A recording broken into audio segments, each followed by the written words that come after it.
Kilometre నడవాలా. నడవకపోతే దేవుడు ఇప్పుడు ఏమిచ్చాడు? బళ్ళు ఇచ్చాడుగా. బళ్ళు ఇచ్చాడు, సైకిల్ ఇచ్చాడు, ఆటోలు ఇచ్చాడు, రకరకాల వాహనాలు ఇచ్చాడు. దేవుని బిడ్డరా, ఆమె 2000 కిలోమీటర్ల దూర ప్రయాణం చేసి సొలొమోను దగ్గరకు వెళ్ళింది కాబట్టి ఆమె ఎవరి మీద నేరస్థాపన చేయొచ్చు అంటే కనీసం 2 కిలోమీటర్ల దూరం కూడా ప్రయాణం చేసి దేవుని మందిరానికి ఒకవేళ వెళ్ళలేని స్థితిలో ఎవరైనా ఉన్నట్లయితే అప్పుడు ఆ రోజున తీర్పు దినమందున ప్రభు దగ్గర నువ్వు నిలబడతావు. పక్కనే శాపదేశురాణి కూడా ఉంటుంది.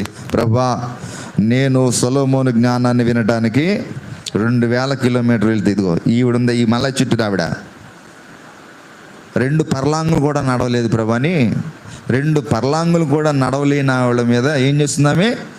నేరస్థాపన చేస్తుంది. దేవుని స్తోత్రం. హల్లెలూయా, హల్లెలూయా.